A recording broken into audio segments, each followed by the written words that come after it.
Hi, it's James Jack from BIOVIA. I wanted to create another screen cam for the R group, S group enumeration tool, and also demonstrate how you can use Draw to create the structures to use that enumerator.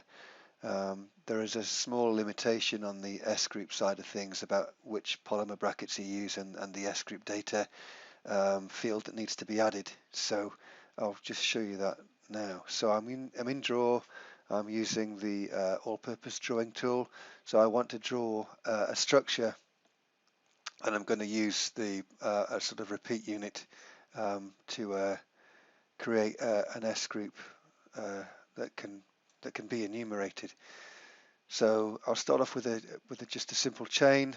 I'm going to put a methyl group up there, and I'm going to put an oxygen on the chain here. And then I go to the repeat tool, and I'm going to select that part of the structure there, like that. And I need to use the generic tool and apply. And then OK. And then what I need to do is right-click on those brackets and say attach data. So I need to create a field called repeat range, and that's in uppercase. And then I say what I want the range to be. So I'll put between 3 and 10.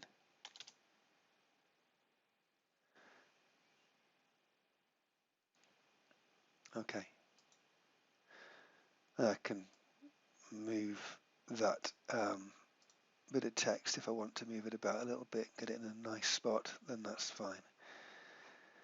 And then what I can do is I could actually add a couple of R groups to this. So I could put something on the start and the finish here to make this into a Marcouche type structure as well. So let's create a Marcouche structure. I'm going to click there and call that R1.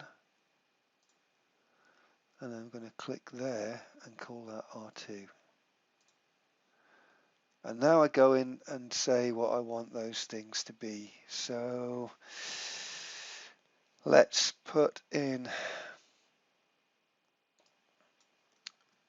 R1, let's put that, and a 5-membered ring. And then for R2, let's put in that, and what else could we have? Take that as well. Okay, so we've got our structure created now, and I can then go into the chemistry menu and go into the R group enumeration tool, and I'm going to choose to enumerate to an SD file. I could enumerate to the draw canvas, but that's what I've drawn is going to create quite a few structures, so that would be a little bit messy, and I'm better off doing that into an SD file. So let's just go ahead and run that. So I have some options about what I want to include when I do this, and it's going to pop in some extra calculator properties for me, and also I can put in rule of 5 violations as well. Those are the sort of predefined rule of 5 violations.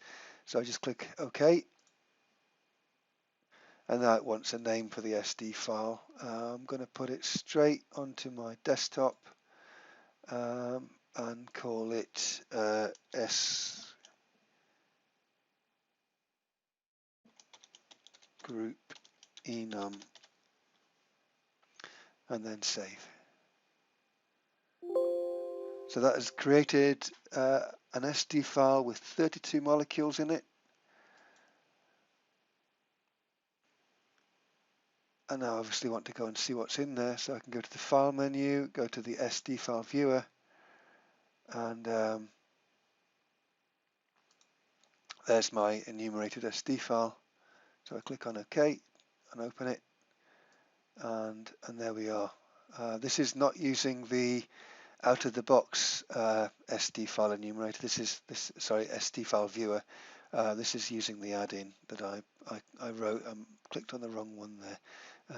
But this is available as an add-in as well. But this is an add-in that became part of the product. So this is actually in the product somewhere as well. It's slightly different, but it's the same sort of thing. So these are the 32 structures that it created.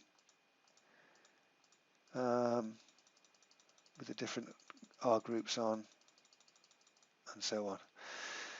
You get the idea. Okay, that's it. So that's there is a slight limitation there that you can't use the normal repeat brackets that you would normally use for a polymer, but if you use the generic ones and then add that repeat range, it works perfectly well. Okay, thanks for your time and thanks for listening.